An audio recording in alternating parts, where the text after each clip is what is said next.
নমস্কার, কেমন আছেন সবাই? আশা তো রাখছি সকলেই ভালো আছেন, আর আমরাও এখানে খুব ভালো আছি। হাজব্যান্ড যখন বড় মেয়েটাকে স্কুলে নিয়ে গেল তখন বলে গেল যে কিছু কলমি শাক ভাজা করতে, তো সেই জন্যই বাড়ির উঠান থেকে কিছু কলমি শাক তুলে নিচ্ছি। আর যেহেতু বর্ষাকাল, এখন পোকামাকড় হয়েই থাকে শাকসবজিতে, তো একটু দেখে শুনেই তুলতে হচ্ছে।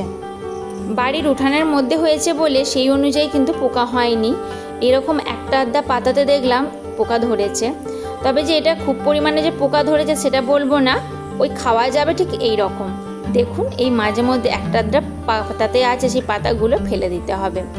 বাড়ির বাইরে বের হলেই যে সমস্ত গাছগুলোতে শাকসবজি হয়েছে সেগুলো দেখছি প্রচুর পরিমাণে পোকা ধরেছে, কিন্তু বাড়ির উঠোনে হওয়ায় ঠিক সেই পরিমাণটা অনেকটাই কম।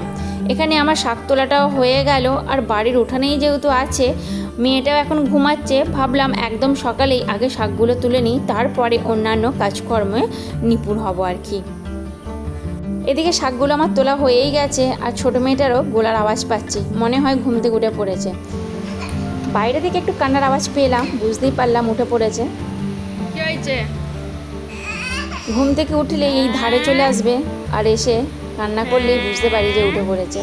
আর মাঝে মধ্যে যেটা করতো ছোটোবেলায়, একদম কাঁদতো না, এসে একদম ধারে কখন শুয়ে থাকতো, আর তারপরে দুবার বিছানা থেকে পড়ে গেছে। তবে এখন আর সেটা করে না। আজ অনেকক্ষণ হলেও একটু বেশি ঘুমিয়েছি। অন্যান্য দিন তো আমার সাথে সাথে ঘুম থেকে উঠে পড়ে, আর আজকে আমি ঘুম থেকে উঠেছি প্রায় আধ ঘন্টা কি পৌনে 1 ঘন্টা হয়ে গেছে। 1 ঘন্টা হয়ে গেছে, পৌনে 1 ঘন্টাও না, 1 ঘন্টা হয়ে গেছে প্রায়।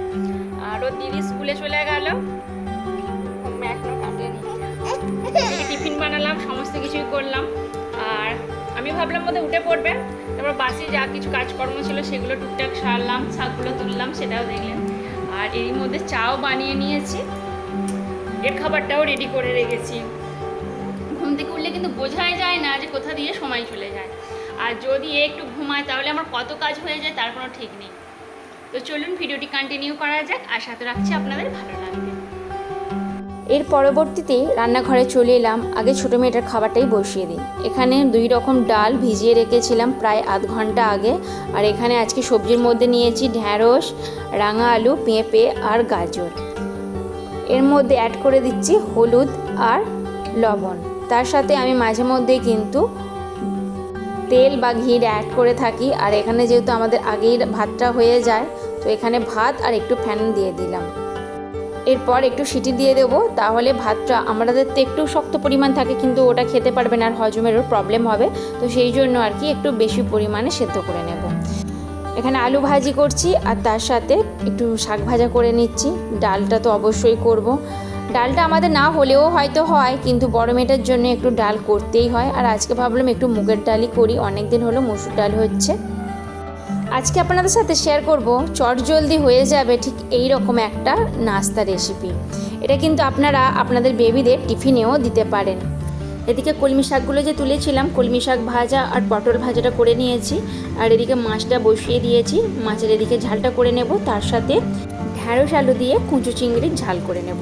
এই হলো আজকের মেনু। মেয়েটা অনেকক্ষণ ধরে একা একা খেলছে, তো 2 দিকে 2টো কড়াই বসিয়ে দিয়েছি যাতে রান্না বান্নাগুলো একটু তাড়াতাড়ি হয়ে যায়। তা না হলে একদিকে ভাত বসিয়ে দিই আর একদিকে রান্না বান্না তরকারি এই সমস্ত কিছু করি। আজকেও খুব খুশি, এই যে একদম জানালার সামনে গরুটা আজকে এসেছে। দেখুন, গরুর বাঁধাটা আজকে পুরো জানালার সামনে হয়েছে, আর ও আজকে খুব খুশি।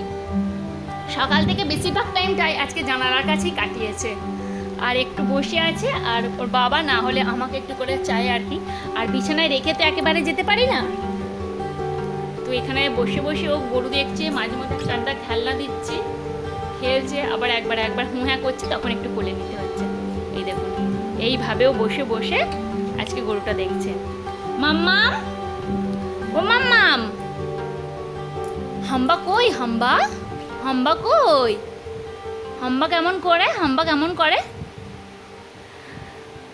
এই জায়গাটা একটু ফাঁক আছে, তো সেই জন্য সব সময় ও যখনই জানালার সামনে আসে একটা করে এরকম বালিশ দিয়ে দেওয়া হয়। এই দেখুন, চুপ করে এখানে বসে থাকবে। আর মাঝে মধ্যে তো একটা না একটা পাখি আসছে, ও পাখি দেখছে, গরু দেখছে, বেশ ওর ভালো লাগছে। কি হলো? চলো এবার ঘুম পাড়িয়ে দিই, এবার ঘুমানোর টাইম হয়ে গেছে, ওকে ঘুম পাড়িয়ে দিই। চলে এসো। আজকে শেয়ার করবো আপনাদের সাথে চিড়েটা আমি মেয়েকে কিভাবে দিয়ে থাকি। আগের দিনেই একটা ব্লগে আপনাদের সাথে শেয়ার করেছিলাম যে চিড়েটা আমি কিভাবে দিয়ে থাকি। তো এক দিদিভাই জিজ্ঞাসা করেছিলেন যে চিড়েটা যে আমি দিয়ে থাকি তো ড্রাই রোস্ট কীভাবে করি এবং নর্মাল দোকানে যে ধরনের চিড়ে পাওয়া যায় ঠিক সেই রকম চিড়েই ইউজ করি কিনা। হ্যাঁ, এমনি মুদিখানা দোকানে যে চিড়ে পাওয়া যায় সেই রকমই চিড়ে দিয়ে থাকি, তবে চিড়ে তো দুই ধরনের হয়ে থাকে, মানে একটা পাতলা মতন আর একটা একটু মোটা ধরনের হয়ে থাকে। তো চেষ্টা করবেন পাতলাটাই নেবার। এখানে একদম আঁচটা কমিয়ে দিয়েছি আর পুরোটাই কিন্তু ধিম আছে, এইভাবে একটু নাড়িয়ে চাড়িয়ে নেবেন। পাতলা চিড়েটা এখানে ড্রাই রোস্ট করে রাখলে একদিকে সুবিধা হয়, সেরেল্যাকটা যে বানাবো খুব তাড়াতাড়ি কিন্তু রান্না বান্না, মানে আমরা বেবিদের জন্য যে সেরেল্যাকটা বানাতে চাই যখন জলে দিয়ে ফোটাবো তখন কিন্তু খুব তাড়াতাড়ি হয়ে যায়, একটা স্মুথলি ভাবটা থাকে। আর যে মোটা চিড়েটা থাকে সেটা কিন্তু একটু থেকে ভাবটা থেকে থাকে। তো এই হলো দুটোর মধ্যে পার্থক্য। তবে আমি দুটো ইউজ করেই দেখেছি, তাই আমি আমার অভিজ্ঞতা থেকে বলবো যে পাতলা চিড়েটাই কিন্তু বেটার। মোটা যে চিড়াটা ওটা কিন্তু পোলাও বা অন্যান্য জায়গার যা কিছু বড়দের জন্য রেসিপি সেটার জন্য বেটার। কিন্তু চিড়েটা যে হয়ে গেছে সেটা আমরা কিভাবে বুঝবো, এইভাবে হাতে একটু নিয়ে দেখবেন পুরো একটা মচমচে ভাব আপনারা বুঝতে পারবেন। তারপরে আমি কিন্তু 5 মিনিটের মতো রেস্টে দিলাম, আর দেখছি প্রচণ্ড পরিমাণে গরম, তাই খুন্তির সাহায্যেই ঢেলে নিচ্ছি। যখন চিড়েটা আমি ড্রাই রোস্ট করতে এসেছি দুই মেয়ে আমার সাথে সাথে চলে এসেছে, আর অবস্থাটা একবার দেখুন, আপনাদেরকে দেখাই। এটা তো প্রতিদিনেরই একটা আমার চিত্র। তো সকালে বা বিকালে বা সন্ধ্যার টাইমে যখনই আসি না কেন রান্নাঘরে আমার ছোটো মেয়ে সব সময়ের জন্যই ওই সাথে সাথে চলে আসবে। আর এখানে দেখুন ড্রাই রোস্ট হয়ে গেছে, একদম পাউডার ফর্মে হয়ে গেছে। এটা কিন্তু ছাঁকুনিতে ছেঁকে নেবার কোনো প্রয়োজন নেই। এই দেখুন দুইজনকে ঠিক কোন জায়গায় বসিয়ে আমি কাজকর্মগুলো সারি। বড় মেয়েটা সাধারণত পরেও আসে না, আজকে যেহেতু ছোটো মেয়েটা এত দুষ্টুপনা করছে, একবার এদিকে চলে আসছে একবার ওইদিকে চলে আসছে। আমি বললাম তুই একটু সামনে বস, তোর যখন পড়াটা হয়ে গেছে। তো ওর বোনের সাথে একটু বসে বসে খেলা করছিল। আর যেহেতু মিক্সিটা আমি চালালাম তো ভাবলাম যদি ভয় পেয়ে থাকে, তো দেখলাম ও সেইভাবে কোনোরকম ভয় পেল না, ওর সামনেই মিক্সিটা চালালাম। এখানে যে ড্রাই রোস্ট করে রেখে দিলাম, আমি কিন্তু খুব বেশি পরিমাণে ড্রাই রোস্ট করি না, মোটামুটি 1 সপ্তাহ যাবে ঠিক এইরকম পরিমাণটাই করে রাখার চেষ্টা করি।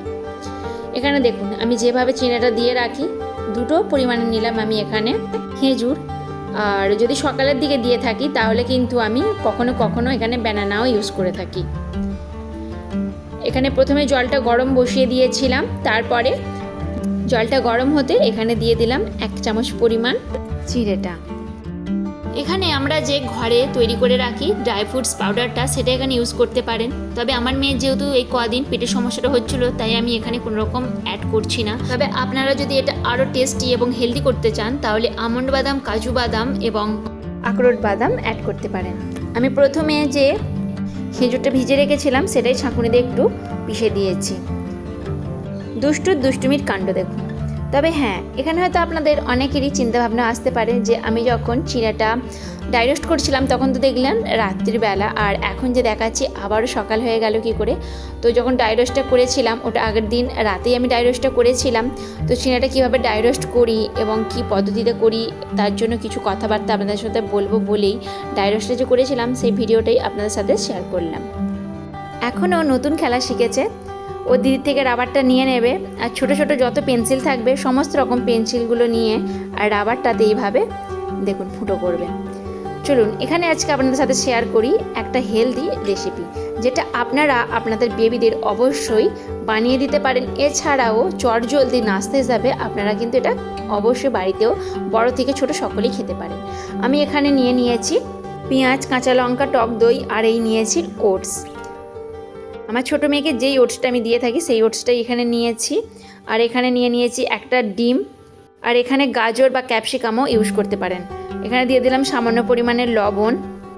এবার খুব ভালোভাবে এটাকে একটু মিশিয়ে নিতে হবে।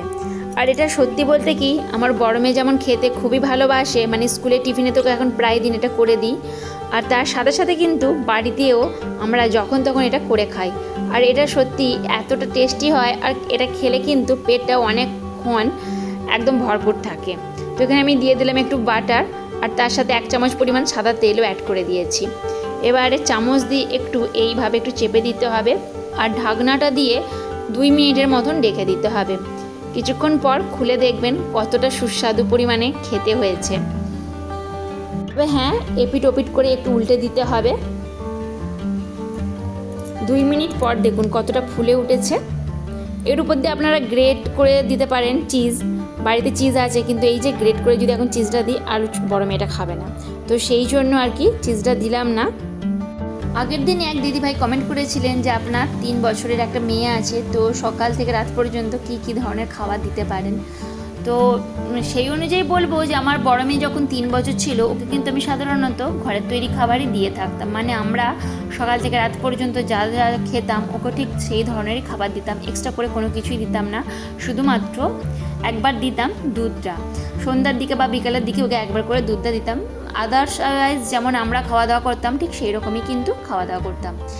এইদিকে দুধটাও বসিয়ে দিলাম, আর এটা রাখার সাথে সাথেই আমার ছোটো মেয়ে দিল খুঁচিয়ে, অমনি দেখুন একদিকটা কেমন কেটে গেছে। তো আমি আবার একটু সাজিয়ে গুছিয়ে রাখলাম, আর এখানে দিয়ে দিলাম টমেটো সস আর তার সাথে পিৎজা সস। কিন্তু এটা টমেটো সসের সাথে খেতে অসাধারণ লাগে। অন্যান্য খাবার তো আমার মেয়ের মুখে রয়েছে না, মানে বড় মেয়ের কথা বলছি, এটা দিলে ও কিন্তু একটু খেতেও চায় দেখি। তাহলে আজকের ভিডিওটি এই পর্যন্তই রাখলাম। যদি ভালো লেগে থাকে তাহলে অবশ্যই একটা লাইক আর একটা কমেন্ট করতে ভুলবেন না। আপনাদের করা একটা লাইক একটা কমেন্ট আমাকে পরবর্তী ভিডিও বানাতে মোটিভেট করে। তাহলে আবারও দেখা হচ্ছে নেক্সট কোনো একটি ভিডিওতে। ততক্ষণের জন্য ভালো থাকুন, সুস্থ থাকুন, ধন্যবাদ।